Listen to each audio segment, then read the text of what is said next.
It's Judy on the radio, building dreams and achieving more, telling it just like it is. Most of all, keeping it real. Are you ready for real talk? Changing lives and communities. Real talk. Saving all our families. Real talk. Bringing hope for you and me. Real talk. Real talk with Judy. Real talk with Judy on the radio. Real talk with Judy. Real talk with Judy on the radio.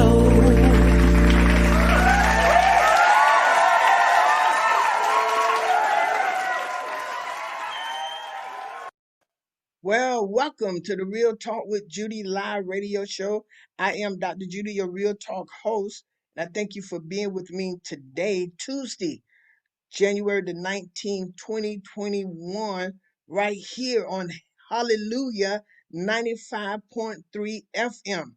We're also on Facebook Live, Instagram, YouTube at Real Talk with Judy Live Radio. And so I want you to take a few moments, if you would, please. And just on Facebook, Instagram, and on YouTube, if you would just give me some shout out, share this broadcast if you would, or wherever you are. Please contact your family and friends. If you're at your desk, on the radio, call, text, email, and let them know that the Real Talk with Judy radio is on the air right now. The Real Talk with Judy radio show is excited about today's show. We are excited. I am excited about the guests and everyone. So I am inviting, hello, Seporia, and those of you who are coming in, thank you so very much for being on. I'm inviting all of you who have not subscribed to my YouTube channel, if you would consider to do so today. And you can subscribe at Real Talk with Judy live radio show right there on YouTube. I want to say hello to my mama, Mother Dr. Irma Hunter Wesley, who is the reason I am who I am, and to my amazing husband, Superintendent Dr. Jeremy Mandrell, the senior pastor of Life Changers Church of God in Christ, and he is the reason I get to do what I do. To my amazing team who helps me deliver an award-winning show to a great audience every Tuesday, thank you so very much. The business investing sponsors of the Real Talk with Judy show, Life Changer, Superintendent Jeremy Mandrell, Dream Builders Greatness Child Development Center, Carolyn Waddell, Fine Size, Waist Trainer, Shapewear, Thigh Trainer, Tanya Powell. Also, K&D Creative Designs and Marketing Solution, Priscilla John Louis. We also have Tawanda Davis Photography, Pastor T, Dr. Davis, A1 Top Notch Security, Antonio and Felicia Hall, the law office of Craig J. Brown, PA, Tallahassee Accident and Rehab, Dr. Chuck Ways, Gaza Road Ministry, Attorney Judith Harkin, Tracetta Alexander Enterprises, Tracetta Alexander, Covenant Building Corporation, Harold Lyons, New Image Christian Center, Pastor David and Dr. Margaret Eggleston, and the Greenery Flora and Tuxedo Place, Quincy, Florida, County Commissioner Rontarius Green, and Celeste Morningstar, who is also my co-host for January. I want to thank you for your 2021 continued investment. And yeah, these investors, this is what they help me do. They help me to provide a continuous show, continual activities, and different things, not only in Tallahassee, but throughout the world. So I want to thank everybody for being an investing partner in the Real Talk with Judy show. If you have not become an investor partner and you desire to do so, please go to my webpage at www.realtalkwithjudy.com for more information on becoming a Real Talk with Judy partner. The month of January, the Real Talk with Judy show, I've had the pleasure of having my sister host with me. She was born in Florida, raised by an amazing and exceptional mother, Dr. Irma Hunter Wesley, and a fabulous father who's deceased now. She has six awesome siblings, of which I happen to be one, and five of them have awesome spouses, which my spouse happened to be one of those awesome spouses. She graduated from the University of South Florida. She received a degree from the University for Foreigners in Italy. She has lived in several countries, but settled in Scotland and live in a tiny village with her husband and two amazing teenage daughters. She was business director of Developing Nation until the pandemic convinced her to retire. She is a master coach and trainer. Currently, she is the author of the Sex School for Colored Girls series and Eve's Sacrifice coming out this year. She's also the creator of the most amazing proactive private women group on Facebook, XC2020. I'm telling you, go to that website. Women become a part. The goal is to combine powers to make change in our world.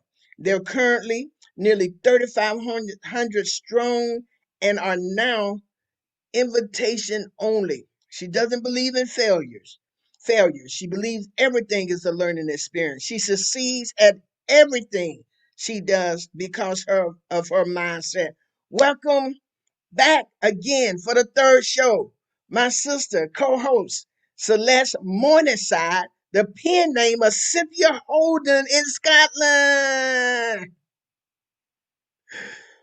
You got to unmute yourself, beautiful. Unmute yourself. Unmute yourself, gorgeous. There you go. Thank you so much for having me on again. I'm so excited to be here. And as you were reading it, I was thinking, oh my gosh, she sounds amazing. I would love to meet her. That's me.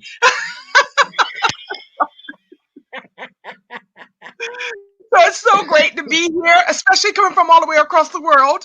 So I'm happy to be a part of your show. And it's such a from the moment you started, it just has blown my mind. It's such a great show, so impacting and just mind blowing. So thank you for coming on. Thank you for bringing Real Talk with Judy on because it is I know people from all around the world who actually listen and watch this. So thank you so much.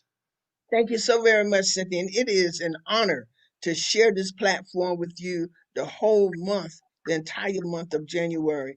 And you will definitely be back for another month, somewhere down in the year, most definitely in this series, Stand Up and Be Counted. Today, Celeste, we have two very special guests. And my first guest is a wife of 24 years, a mother of three children. She has over 20 years experience in the field of health and family services. She worked at the Florida Department of Health, Maternal and Child Health Division, Jefferson, Madison, and Taylor Healthy Start Coalition. She conducted childbirth education classes, which later expanded into providing labor and postpartum doulas services. Doulas. And I just learned about doodling not too long ago. But anyway, servicing and lactation consultation through the development of true blue doulas.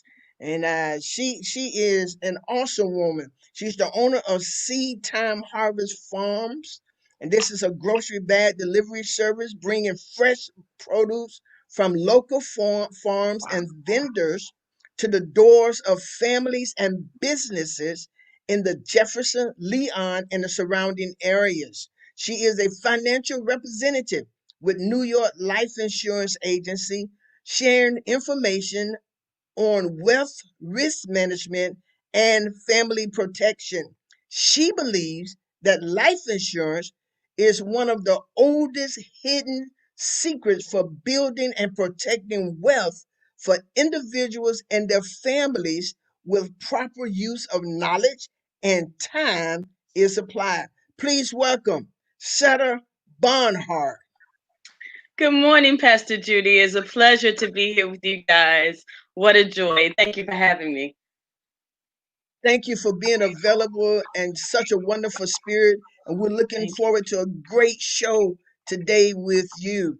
At this time, too, all the way from Madison, Florida. Madison, Florida. He began his public service by enlisting in the United States Marine Corps Reserve, where he served as a tank crewman and Humvee driver. He is a graduate of Florida A&M University School of Business and Industry. He has held several positions within state government, including positions with the Florida Department of Revenue, and is currently with the Department of Financial Services. He currently holds a broker associate license with Excellent Realty. He serves faithfully and with great enthusiasm in his local church, Life Changers, Church of God in Christ, under the leadership of Pastors Gerald and Judy Mandrell. He is an ordained deacon, chairman of the deacon board, member of the board of trustee, and he's a staff member of the media ministry. He is married to his lovely wife, Kalia, and they have one amazing son, Ian. Please welcome Mr. Deacon Lance Ball. Good morning, good afternoon, good morning, everyone. Thank you for having me. I'm so excited to be here with these lovely ladies. Yeah, see, you fulfilled us. You made this show absolutely great. So we're so glad to have you. So glad to have you here with us. And let me say to all of the guests who tuning in, want to say good morning to you, everybody. Angus from Scotland. Angus is on every time, and he always have great comment. Merv Van, thank you for being on. Uh, that's probably my cousin on here, Sam Henry, Auntie Barbara Hunter, and Sam Henry, thank you. Charlie Potter, my sister Tanya, thank you. Um, yep, Sam Henry and I, Liz, thank you so very much, Auntie Barbara and cousin Sam for being on. Janice, thank you for being back. And to all of you who are on, thank you so very much. It is an honor to have you on the show. Right before we get started, I do have a very important announcement from Tallahassee Community College. It said Tallahassee Community College is debuting its Sherry Hall Alexander African American History Calendar for the 21st consecutive year. And those of you who are in Tallahassee and the surrounding area, you all know that this calendar and this event is very big here in Tallahassee. So the calendar will be unveiled during a virtual ceremony next Monday, January the 25th at 6 p.m. And this, yeah, it's only going to be about 30 minutes program. The event will be streamed virtually via YouTube. We'll put that information on our site and everywhere. But you can pick up hard copies um, Tuesday, January 26th at noon in the TCC Student Union. And pickup hours will be after Tuesday, Monday through Friday, 10 a.m. to 4 p.m. And if you want to reserve a calendar, you can call the school 850-201-8094. And calendars will be available until the supplies run out. This is always a big event. TCC staff wants everyone to tune in. One of the things they do not do, and that's reveal who's going to be on the calendar. And so it's usually hundreds of people who come out to see who's going to be on the calendar that month. And so there it is. Okay. So we're going to get ready to get into the show. But I have one question. Everybody who knows me know I am very excited about um, President-elect Joe Biden, Vice President Kamala Harris elect. And tomorrow we're looking for a big showing. We're excited. Do have some concern as far as the safety. 2 minutes, y'all. What do you feel about tomorrow? I already got my Kamala shirt. I got my pearls. Got my Kamala tennis shoes. I am just ready. What do y'all take on this? You got your chucks and pearls, Pastor Judy. Oh, I got my I have my chucks and pearls ready. What do y'all feel on? What do you? I'm excited and concerned at the same time. This has been a very interesting transition, something we've never seen the likes of ever in our entire our lifetime or in our history. So again, I'm excited and concerned at the same time, and pray for a peaceful day on tomorrow, and that we make this transition as peaceful as we can. I'm looking forward to see how the day ends when it's all said and done. Cindy or Lance? Well, I obviously, being thousands of miles away, I don't, I'm a bit, um, I suppose, distance from everything that's going on. So my safety, I'm not concerned about my safety as much, but I am excited. I'm excited in a way that I've never been excited. It's almost like back in the 60s when Dr. King was marching and talking and stuff. I'm jittery. I'm excited. I'm nervous. Such a range of emotion, but it's wound up in fear, because I'm worried about these unhinged people who are out there. So only thing I can do is pray. I can do nothing about it but pray. So I'm praying, and I'm hoping that everybody is safe and we have an amazing inauguration. Great, great. Thank you. You all are wrapping up my feelings. Brother Ball, Deacon Ball, Lance, what are you feeling, sir? I I mean, being feel that right. tomorrow is a day of transition for the country. Tomorrow is one day in my mind. We have to get through that day. We have to get through all the pomp and circumstance of what it means. But the country has to heal, and it has to come to a point where those in office make the right decisions consistently. We can't be spotty going forth here, because clearly the country is on edge. There's a duality in this country right now, and someone has to unite us. And of course, we have to be unified in God, but we have Joe Biden becoming the president, and he has promised to try and unite this country. And I want to see him come forth and do that. Because yes, he can get inaugurated on January 20th, and that can be one day, a very important day. But the days after are vastly more important to seeing that he is consistent and brings forth what he has said he's promised to do. Broken promises have been the issue day in and day out, year in and year out, with these presidencies and these people in office, and somebody has to be accountable. I agree with you 100%. You all are amazing. Absolutely respect your thoughts and feelings. And y'all, he has put people in place. I have looked at so many people records that he's put in place. And my prayer, I agree with you, Lance. My prayer is that what has been promised to the best of their ability will be done. Yeah. So, with all of that being said, God give us a good show. Hello, Ellen. Dad. Hello. We're so excited. So, with all of that being said, we're going to let the show begin. Okay. So, for those of you who are returning, thank you so very much. It's an honor to have you back again. Carolyn, thank you for being on. And we are excited about going forward. Today, we're going to look at our financial um, self. We're going to look introspectively at us financially. The goal of this show is that after we have finished, you will become more aware of where you stand financially and have some solution or come to a thought that I want to do better, that I want to be a better person in my finances and in my wealth. Because a lot of people say they want to be rich, but I come to find out that we really don't. We want to be wealthy. We want to be wealthy. And so we're going to get in there. This is the third episode, Stand Up and Be Counted series, a financial wealthier me in 2021. Cindy, Celeste, give us the first question.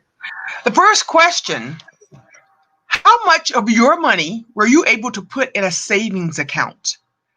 How much of your money were you able to put in a savings account? 10% or more? 15% or more? Here and there, none. How important is that? How important is savings to us a a healthier in finance? How important is that to the panel? I'll answer that. I think think it's extremely important that we learn, and I'll include myself in this conversation, because none of us are exempt because we work in financial service of making the faux pas and mistakes and decisions that affect all of our financial wealth. But it has to be a concerted effort for you to put some money away. There's the rule that I understand of an 80-20% rule, and that's where 80% goes to your expenses and things you need to do, and 20% goes to your savings, your investments, and your protection. So as we pay tithe unto God, that's kind of out of that whole budget before, the rest of that money needs to be allocated in certain ways. And I don't think we're taught really how to break those things down. But when you can learn how to put 10% away for yourself out of the rest of that 90 balance and not touch it, that's a discipline. And it really takes effort. It takes a real made up mind to do something like that. 10% is what the goal is. And if you don't make it in the first, pay period, whatever your income level is, I've been in a world where my income fluctuates. So I have to adjust and do accordingly. But taking that money, putting something aside, not so much for the rainy day. Rainy day is another whole pot, but just to put it in some vehicle that's going to gain you some interest, gain you some future use, planning for retirement, all those things, kids, grandkids, all those things. You want to make sure that there's some money working for you somewhere in a savings plan that you get to do. So 10% is the goal. That's what I say. That's my recommendation. Yeah. And so when we look at savings, it's one of the building blocks of wealth, right? And so if you're not saving, then all the other steps past saving, you can't initiate. You can't invest. You probably can't buy that house. You can't make those investments options come into fruition. And so with savings, you're building a muscle. It's really a muscle that you're building. You're learning how to put something away and discipline yourself to say, I'm not going to touch this for a certain X amount of days, X amount of time, so that when we go to find something that we can invest in, that we can use it for, it then builds up over time. And the most important thing about saving is you have to have that margin, is what I call it. You have to have a gap between income and expenses. If you don't have that gap, you can't save because you're spending everything. And so that's the first point that you have to make sure that you have locked down, is that you make more than what you spend. You have to have that in check, and you have to have that in check consistently so that you can build that savings muscle so that you can then go on to do other things. Wow, this is good already. I'm telling you.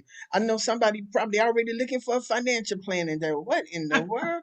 But go ahead, Cindy. And I Okay. want to thank Angela and Barbara. They're making some good comments on here. Saving is very important.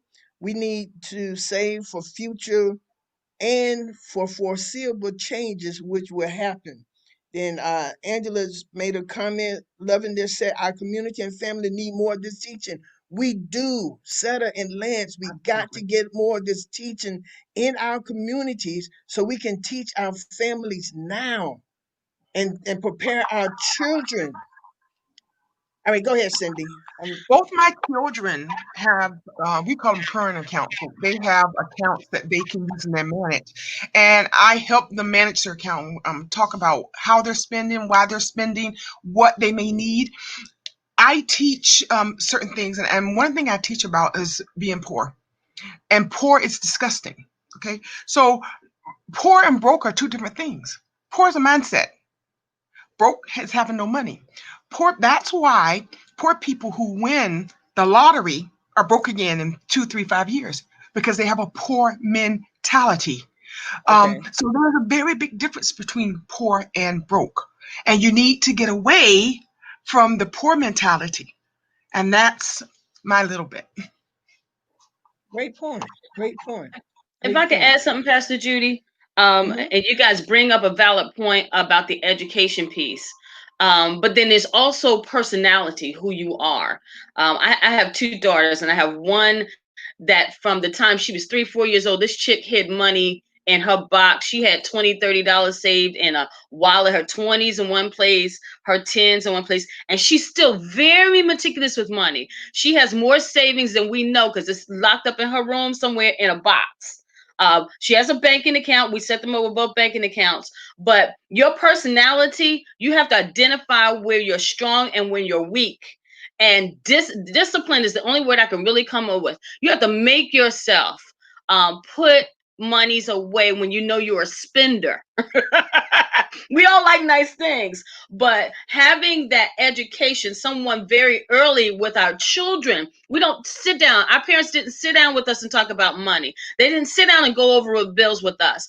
We have to sit down with our children and have these hard conversations about our finances so they learn the lessons early about why it's important to have some money somewhere tucked away, like that chick doing that box over in that room. So it's a very important thing that we share this information early. Lance got a little 2-3-year-old. They need to know how to put money in a savings bank. You know, one side for savings, one side for spending. You have to teach early these principles. Otherwise, they become difficult to take on later in life. So we got chances now to fix some stuff, but also consider your personality and what you like to do and really challenge yourself. It's like fasting and praying. You got to sometimes make yourself do these things so that you have a better outcome later down the road.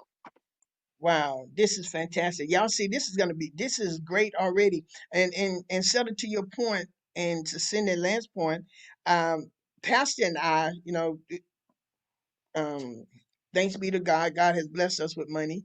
But both of us had no type of discipline. And if something broke, we just went and bought something brand new. We didn't get it fixed. We just bought. If we wanted, we didn't have to look at the price tag. We just bought it. When Pastor started the church, we were just buying things. I mean, expensive stuff. Expensive mics, expensive this. And Dr. Davis, who was our church administrator at the time, she came and sat down with us, and she didn't really know how to tell us, Cindy, that we needed to watch our spending. So she sat there for a few minutes, doing her hands like, "Okay, girl, just say what you got to say." She said, "The Lord said," she said, "I'm not trying to override you, Pastor. The Lord said," I said, "What, we spending too much money?" She told me, "Yes." I like, "Did the Lord say that, or are you telling us that?" But the point was that we kept spending everything. The church would never be in a financial place to work vision. And so it goes in every area of our life. And now we're much better. We're much better. We're much better. Much better. All right. Go ahead. Question number 2, Cynthia. Celeste. You're muted. I'm trying to be good here. How much of your money did you spend on drinks like coffee, tea, soda, alcohol? Because it does all add up. I just want to say that I generally spend about $1,000 or more on coffee alone a year. You guys know about Starbucks and all those. I literally will spend over $1,000 a year, not a month, $1,000 on coffee a year. How much did you spend on drinks? Just drinks. Ooh. When I read this question, I went to question number 3 quickly. Paula Johnson made a good point right there. Muir said, "Excellent advice. Thank you so very much." She said, "Excellent advice, lady. You can also start training children with money management by not just giving an allowance, Yes. but earning an Mhm, allowance." mhm. Wow. Wow. Ooh, that is powerful. And this, I have been encouraging educators to get these principles included in curriculum as early as the child understand the child care program in school. That is true, y'all. We got to teach children right now. Right now. So, over $1,000. That's where I was. I don't spend that much on them now. I bought a sugar-free Dollar Tree drink like Crystal Light. Got out of that. Question number 3. Oh, wait a minute. Lance, Sutter, y'all have any comments on there? I think just going back to what we were talking about, the importance of starting early, building wealth is a time game. So the earlier you start, the better off you'll be ahead as you get older. So if you start at my age, you're looking into your 60s to build wealth. If you start at 18 to 20, when we should be starting saving, building that savings muscles. And like I said before, getting into those other vehicles, because when you say savings, you're talking about a savings account. Sometimes savings accounts, most savings accounts don't pay that much interest, but you're building the muscle to teach you how to be disciplined in the area of life, so that you can then step up to investments, step up to stocks and owning investment accounts and things like that that pay a greater interest but are more risky. But if something were to happen in that realm, then you can fall back on your savings and you won't have to, you don't lose as much ground basically. But if you start learning these tools and these principles in your teens and in your 20s and not in your 30s and your 40s, well, by the time you hit the retirement age, that's millions of dollars of difference. Because there's a rule of what's called Rule of 72, and Ms. Barnhart may be familiar with it. There's a certain amount at a certain interest rate. If you divide it by 72, that's how long it takes your money to double. So, for instance, if you get a 10% interest rate times 72 or divided by 72, 72 divided by 10 is 7.2 years. Well, in a savings account, you're dividing that rule of 72 by 3. And so that's not a lot of time. That's 24, I believe. 3? 3%. Well, if you get 3, right? I'm trying to make it simple for our listeners today, right? We can do 1. So that's 1% is 72 years. So if you just put money in a savings account, your money's going to double every 72 years, which is some lifetimes, right? So you have to get more advanced vehicles that grow your money faster. And so savings is important because it starts the building block of that. And it's important to teach that to children because they have the longest time ahead of them to help their money grow. Wow. Tag is what I'm going to say, if y'all don't mind. Tag. That's why it's important for families, parents, grandparents to invest sometimes early for the child. And there's multiple vehicles that you can do that will set monies in place. We don't talk about generational wealth. We spend a lot of money on our children and grandchildren on stuff that just makes no sense. Christmas just happened, and I'm sure there were some things that we could have bought differently that would have done a savings investments for our children long term. And I won't talk about how insurance is one of those things, but it's definitely one that 0.6% you might get on your interest in a savings account at the bank, or what, 0.79 in a CD right now, don't make no sense. So understanding how you can do other things to invest in your children. And I'm gonna move the question too, because we don't want to belabor that. How much money are you asking? How much did I spend? Oh, that's just a question to everybody, but you can answer if you like. I like what.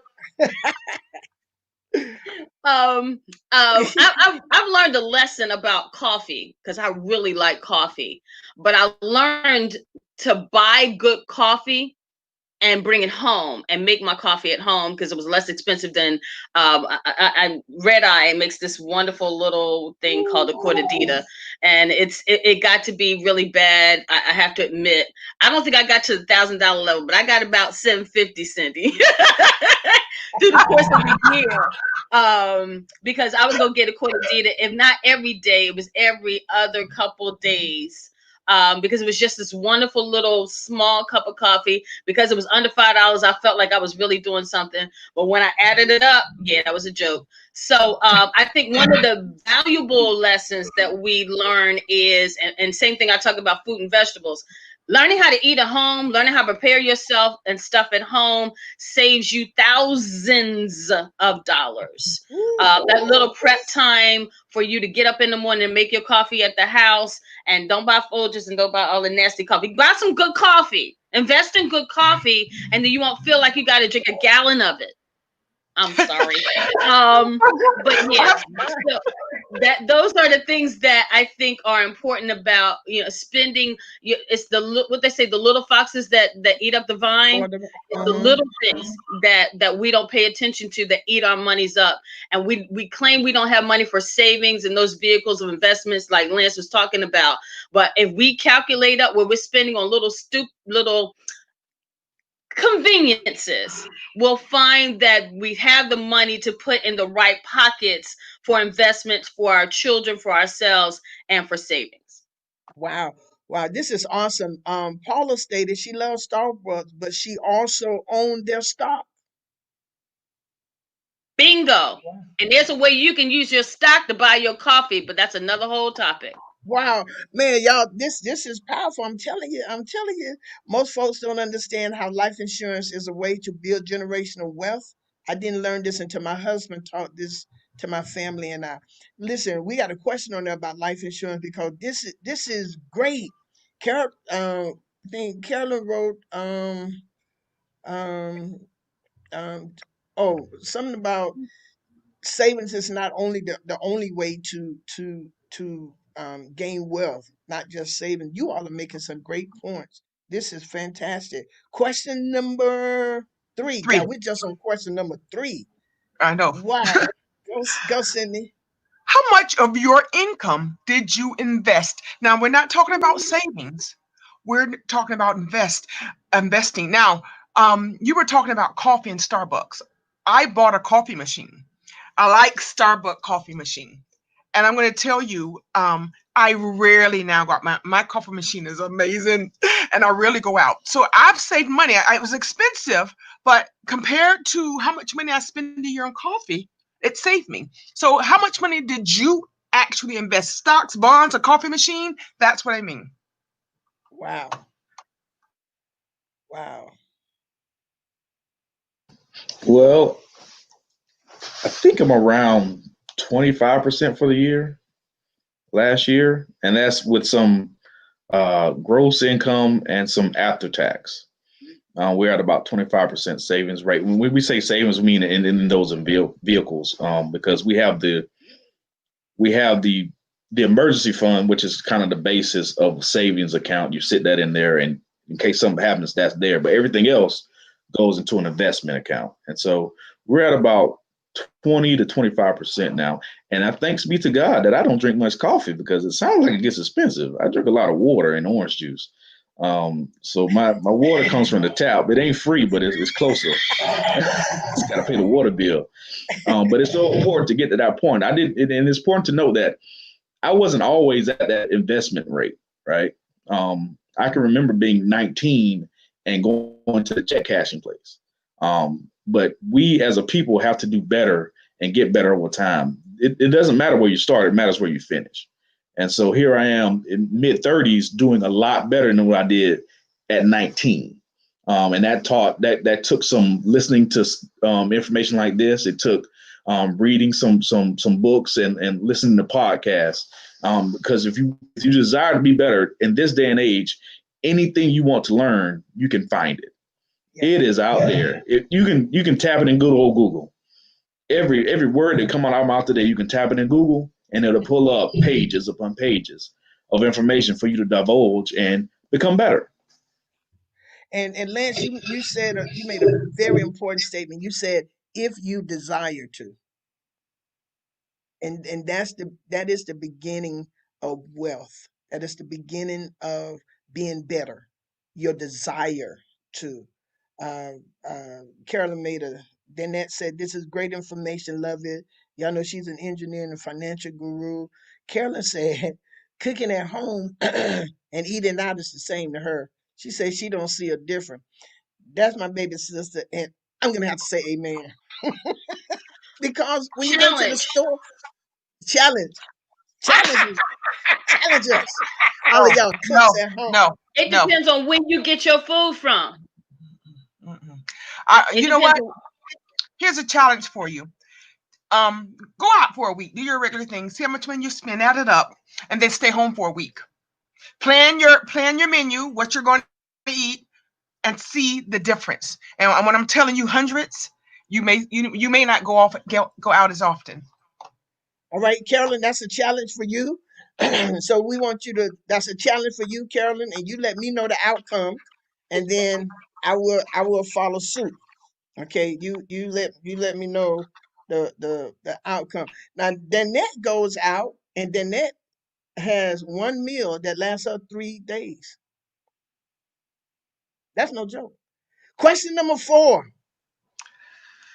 How often did you splurge? How often did you splurge? And what I mean by that is, and I'm good for that. My husband, it drives. Amazon loves me. Amazon, if I don't buy in a couple of days, they send me text and said, "We think you'll like this." Um, and so I'm the splurge queen. I look at something, and I'm the same way, Judy. I think that might be, a defect or something, because I see something, I buy it. I don't think about the price. I don't think about if I need it. I just buy it. I want it, and I buy it. So, Angus said God, that stopped today. no, God's blessed me that I can do that, so I'm okay with that. But what I'm saying is, what I'm saying is, you shouldn't splurge as much, because if you're aware of your finances and your need, I think you should every now and then, but not like I do. Panel?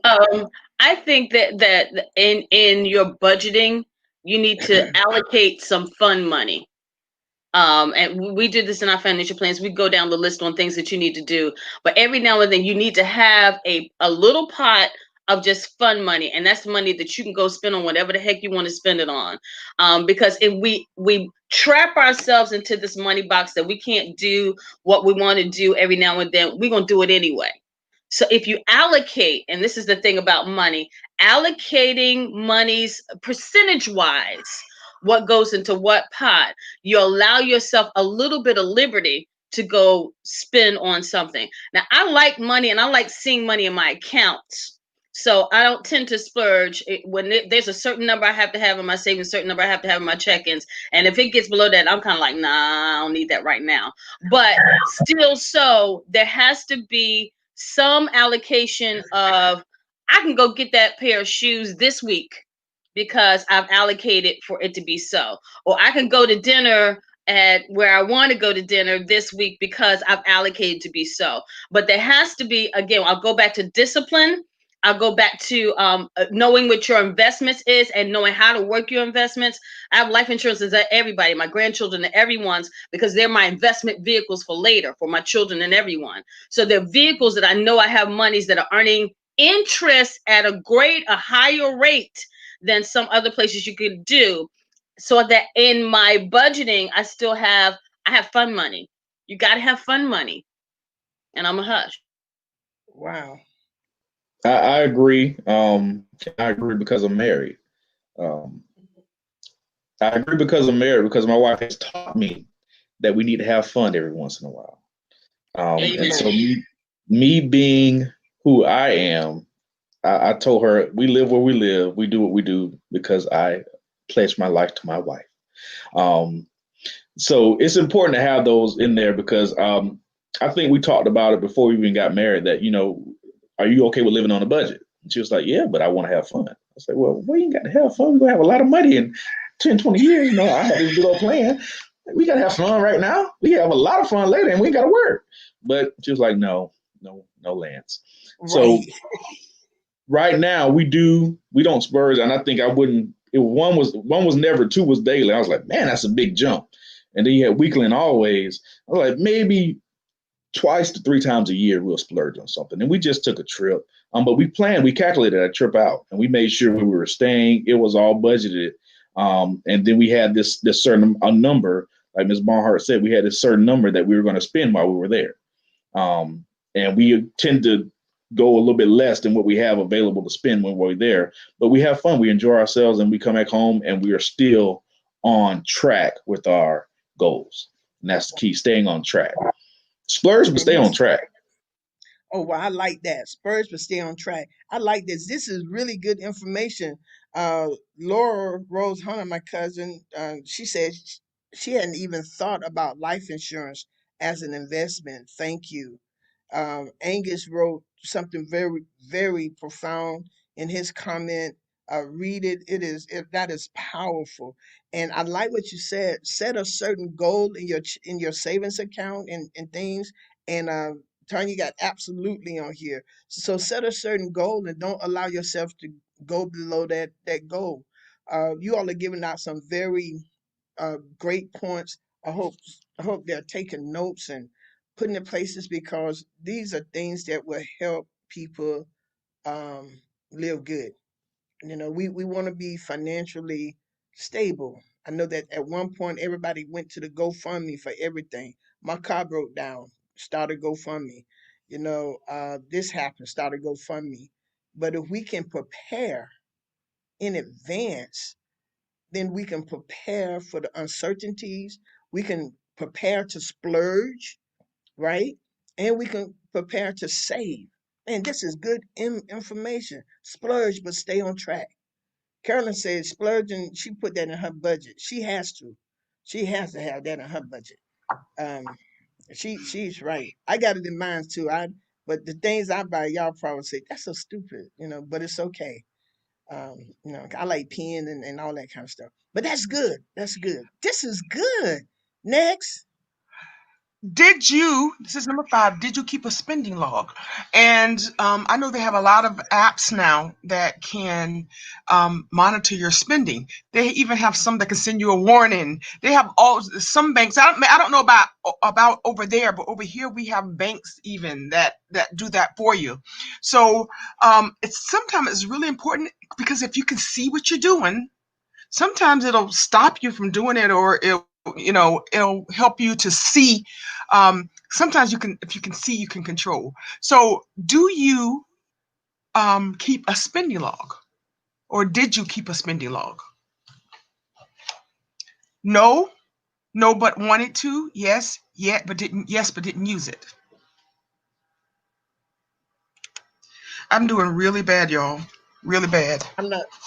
I stopped calculating when I got. I anyway. I know I need help, so I just left it alone. My answer is yes. You should. And you should check it, because that's the only way you're gonna know if you're on track or not. I use a specific app. I don't know if we're allowed to speak those names on here, but there are apps out there. On here you can. YNAB, You Need a Budget is one app. Mint is another app. There are several others that you can use that are just apps out there that will track. Though you log in, you put your bank account information in there, and it tracks what you're spending it on. And give those apps again. One is YNAB, which is You Need a Budget, which is it's YNAB, which stands for You Need a Budget. And the other one is mint.com, which is in the QuickBooks family of apps. That's the one I use, mint.com. It's free. I don't know if YNAB is free, but Mint is free. Start with free stuff, work your way up. There's another tool I use.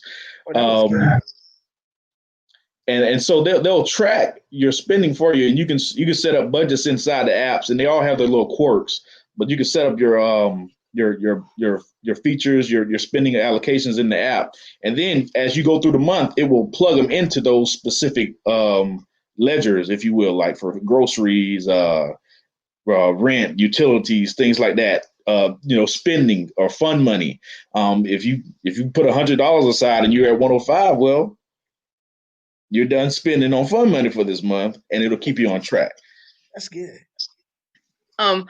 That's good, and I absolutely agree. I'm not as disciplined in that area, and I'm gonna just be real honest about it.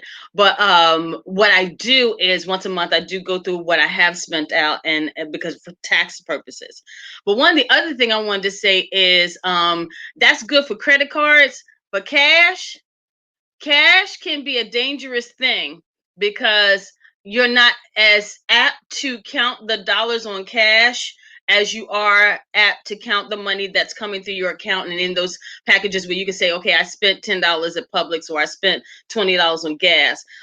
Cash becomes a vehicle that we have to be careful and monitor, that if you're going to take a certain amount out, what you're taking it out for, or some kind of way allocated, because cash can get away from you really quickly.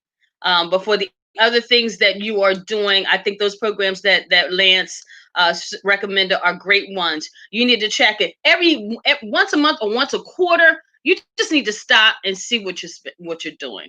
I think quarterly you really need to make an assessment. Wow. And I know some of you all are probably thinking like me, I'm doing poorly on this thing. But it's kind of like what Lance said. We're flexing our muscles today. So we're at the beginning for some. Some of you all I know are doing very well with your budget. Some are doing mediocre, but we all want to get to a place where we're disciplined. We're better disciplined in our finances, right? That is the goal, to be better disciplined. So, I know I have some work to some, but anyway, so that's that. I'm the Okay. host. Y'all supposed to think I'm financially. Uh, I'm not. But go ahead, Okay. Cindy. Number 6, did you have a financial plan? And I know that Seta and Or do Lance. you have life insurance?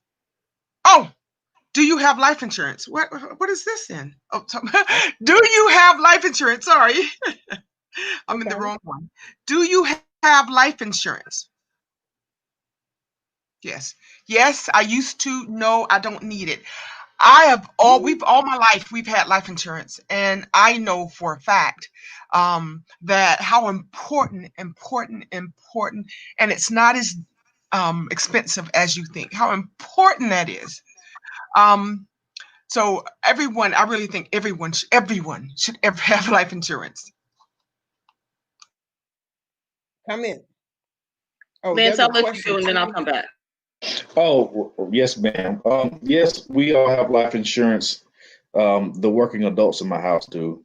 There is a line of thought that says we should have some on our son and I. I'm sure Ms. Barnhart, you know more about that than I do. We have it. I make sure it's paid. I make sure it's paid for two reasons. One, if something were to happen with my wife, I want to make sure our son is taken care of. Two, if something were to happen to me, I want to say my wife and my son are taken care of. So it's important to make sure that not only have it, but make sure it's paid up and know the policies that you have. And Miss, I'm gonna acquiesce to you on that. But I had a gentleman challenge me on my policy, and I was like, no, I don't have that in there. He's like, you sure? I'm like, yeah, it's right here. Know where the policies are, because when something happens to someone and you have to go and search for that stuff, that's how you prove that you have the insurance. And so, they're not apt to give you money from these insurance companies just on a whim. You have to prove that you had that policy, and that policy was still in effect upon something happening. Life insurance is, I'm going to say it again, one of the best investments you can do for yourself and your children because of the savings element in what is a whole life policy. But as you get older, it costs more. So many people get a term policy when they're older because it costs less. There are many reasons why everyone should have it. And for your children, I understand, Lance, but it's a savings vehicle. No other, I don't care what savings account you put the money in, is going to give you the type of interest you will earn inside of a life insurance policy. It's the greatest hidden secret. Well, I said it from the beginning. The greatest hidden secret of where you can gain the best return on your money is on a long-term whole life policy. That's just across the board, simple. So yes, I have life insurance on me, my husband, my daughters, my grandsons, all 4 of them, that I pay for. And so that when they're of age, I can also turn them over to them. And they got 2 things: 1, coverage; 2, a pot of money that if they needed it, it's there. Yeah. That's all.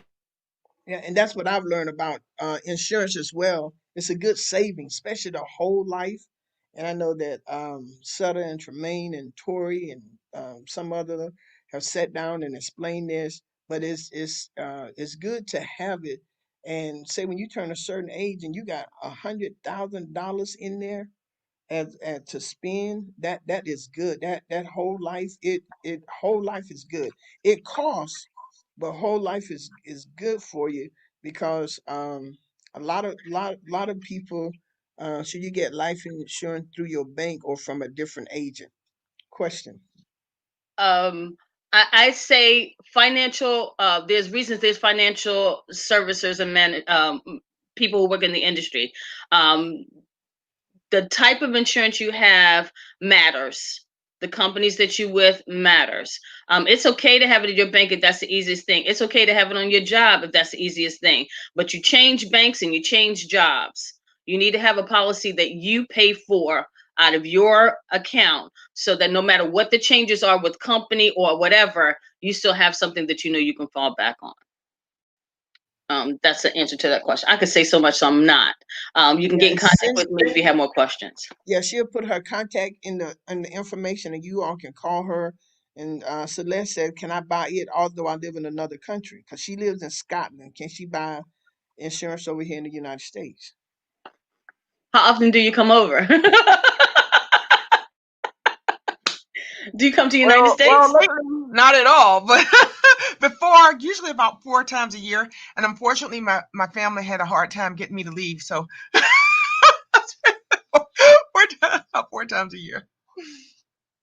Usually you have to buy insurance in the resident that you live, or if you're visiting a place, there's a way that you possibly can get some while you're in the States. But country to country, that varies, and that's something that you have to talk with a financial advisor about, because not every company is in every country. So that varies. Explain the difference between whole and term. Okay, so let's look at it this way. If you're looking at a period of time versus a whole life. Okay, so what a term policy does is it's a lower cost, but it will cover a period of time, somewhere between 10, 15, 20 years. So that's why the cost is only so much, because it's only going to cover a period of time. What a whole life policy does is it will last up to age 100. And I'm in fingers here. Age 100. So you're paying at a higher cost, but over the course of time, the cost of insurance goes up and the investment goes up as well. But that whole life policy, because it costs more in the beginning, that's why you get it when you're young. It's lesser cost over the beginning of time, goes up over the course of longer time, but it's usually paid to age 100. Most policies, that when you turn 100, they'll give you the whole whatever the balance of the policy is. If you die before then, your family gets whatever that policy is that you purchase within that period of time. So term is for a period of time. Whole life is for your whole life. You can pay for a whole life policy in a short period of time. Let's say instead of paying it to age 100, you can pay it for 20, 30 years, be done with it, and keep it rolling. Which is what we recommend on children. Pay it to age 30. You got a policy that they can increase, but at least they got that policy they have up to age 30. They don't have to pay for anymore.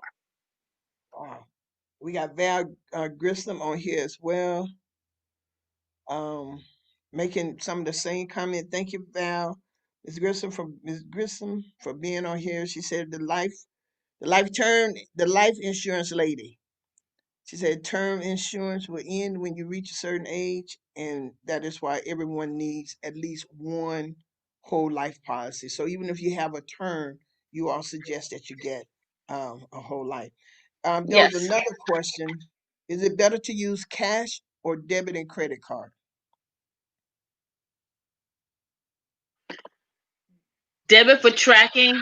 If you're going to use cash, then allocate it. It's that fund money. It's that certain money that you can set aside that you know you're going to spend.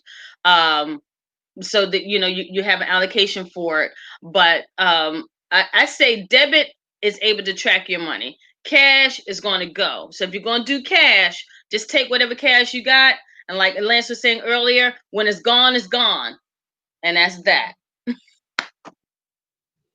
So again, personal finance is personal. So it depends on you, who you are. Like she was talking about earlier, your personality. Certain Dave Ramsey talks about the envelope system, and so you take all your cash out and you use the envelopes. If you need that much discipline to put it in the envelope, to see the money dwindling down and recognize that you can't spend anymore, then that's what you do. If you are able to use the debit cards, and credit cards are a whole different issue, but there are situations for each, right?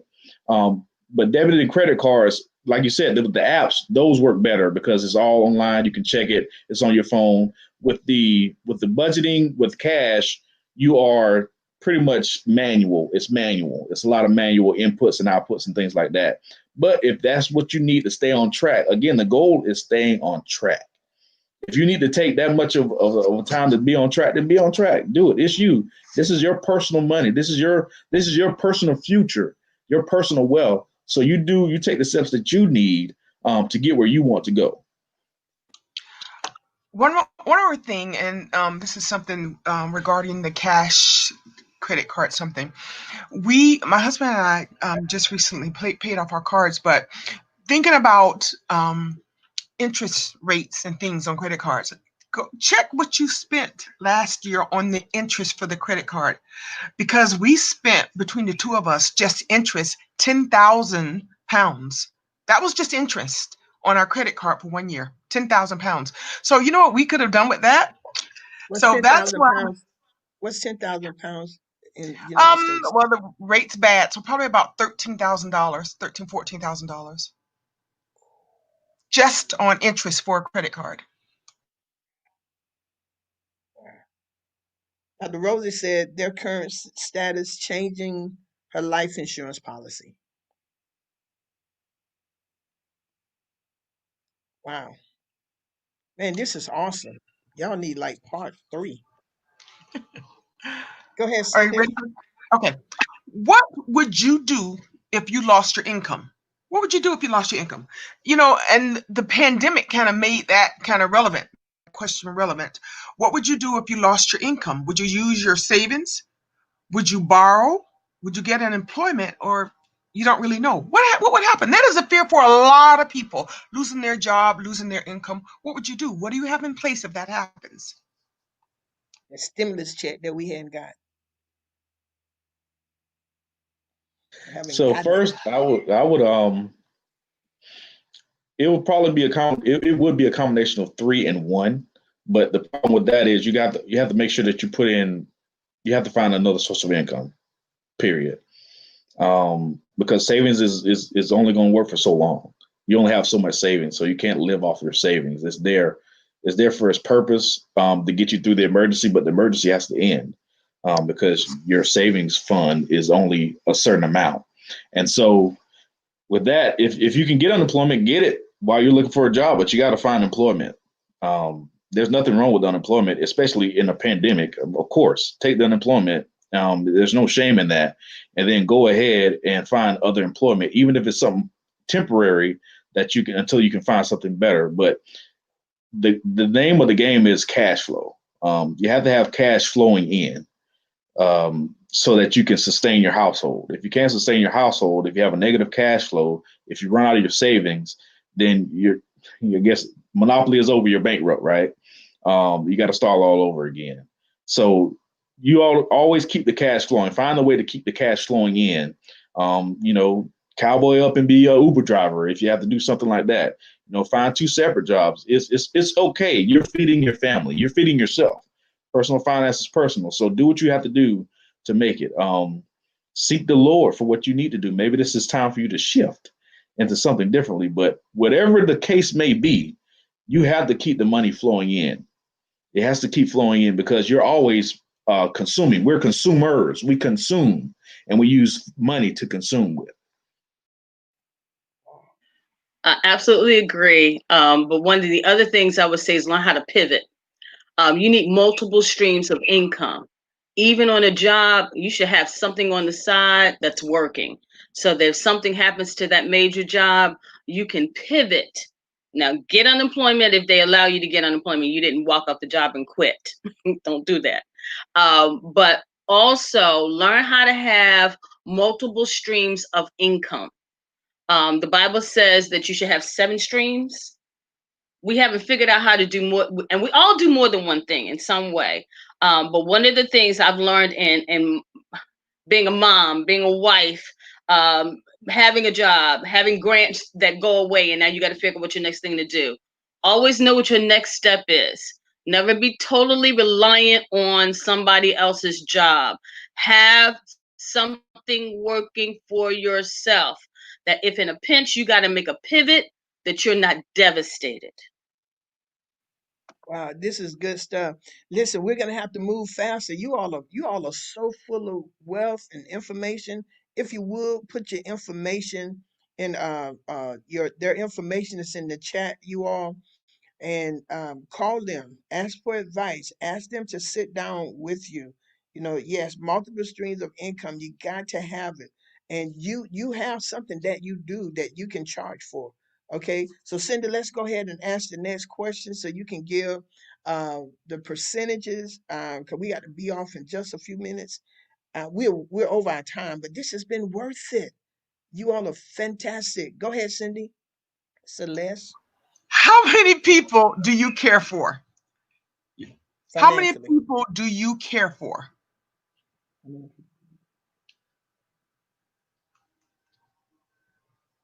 So I think this question is pertinent, but many don't. But I have a husband, a partner, and we are in this together.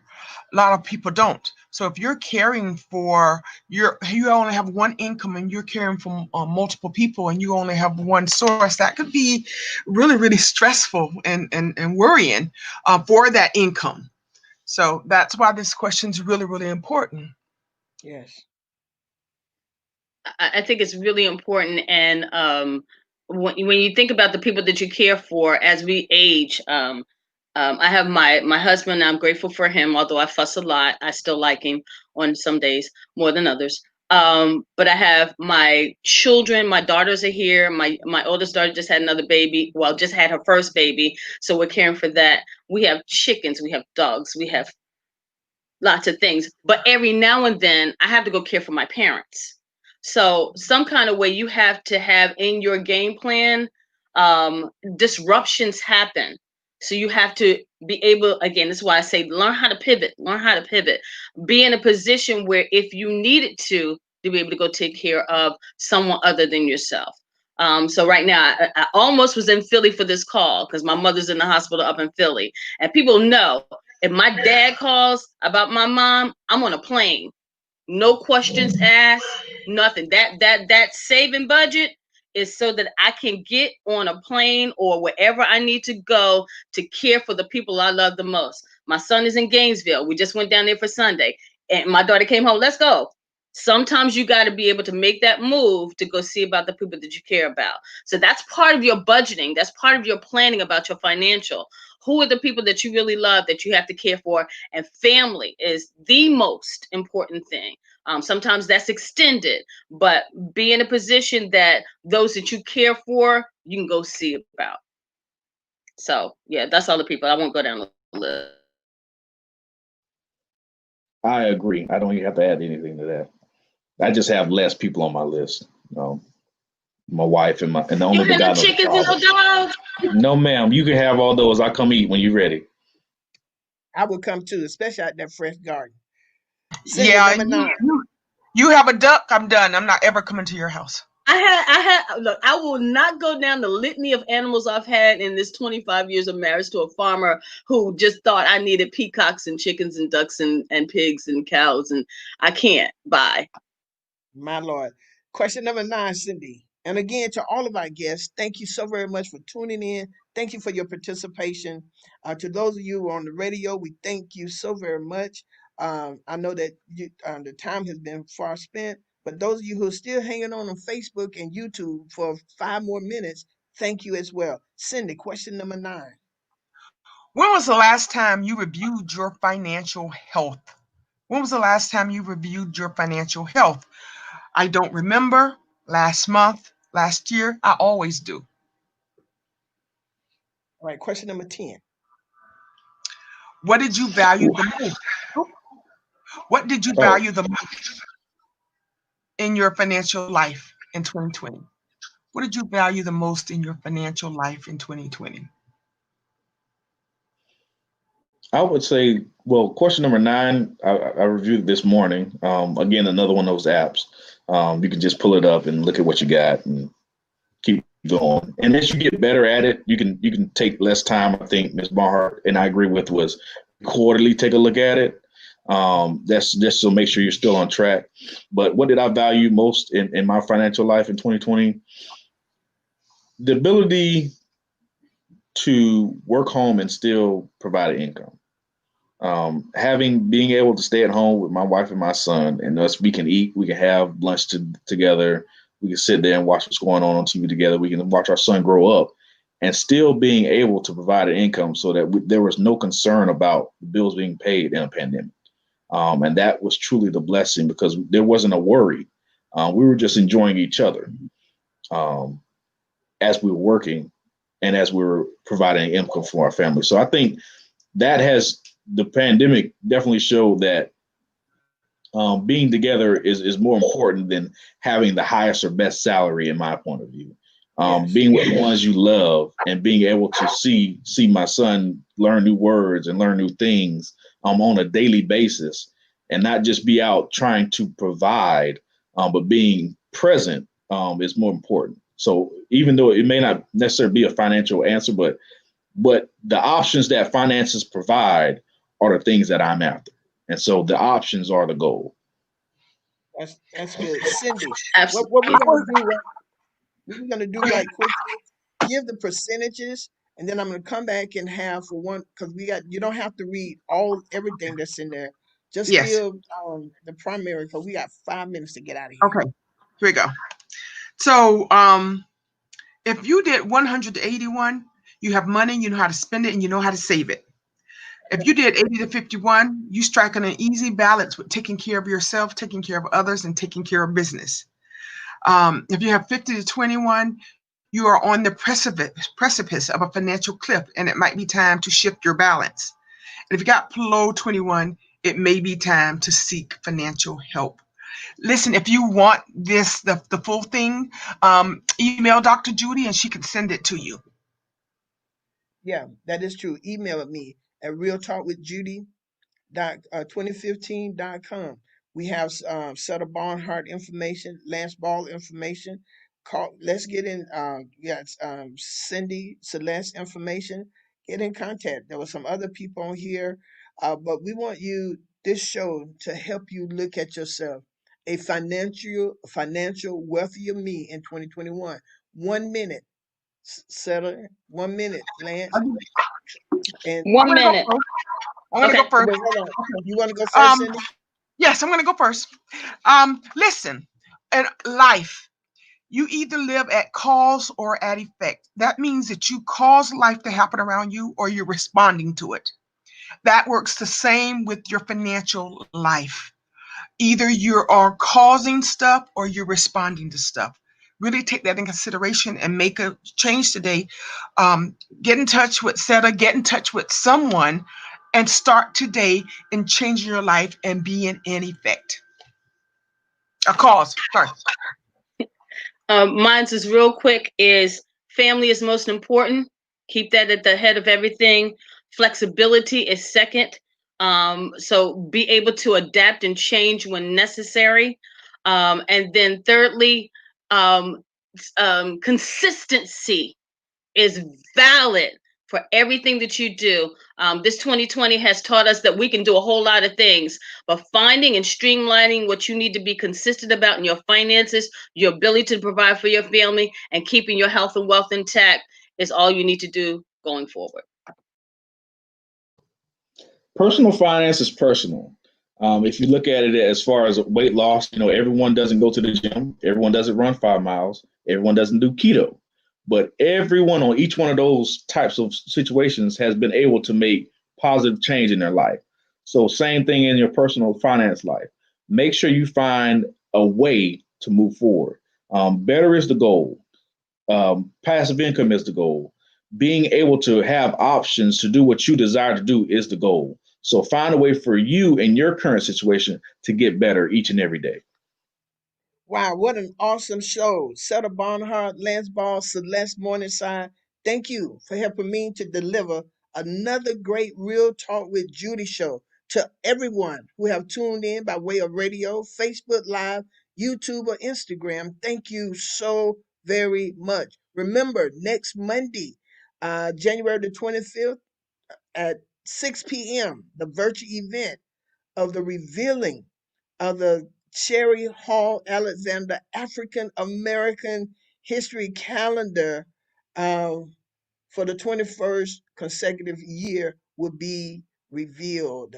And they got some great people on that calendar that you all want to see, I'm sure, just to join in.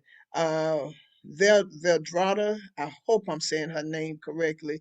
Chris had put listed information on her on her in the contact. Set of information is in the chat.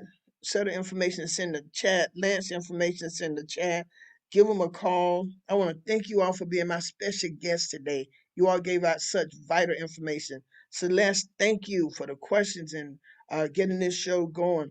Uh, so yeah, y'all can join me tonight at 7:30 on Life Changers Kojic. Um, Facebook, YouTube, and the website for an outstanding, powerful Bible study. It will be taught by Pastor T tonight, and then join us again Sunday morning at 11 a.m. With Life Changers morning worship service. And you can always follow me at on Facebook Live where you are right now. You can follow me on Facebook Live.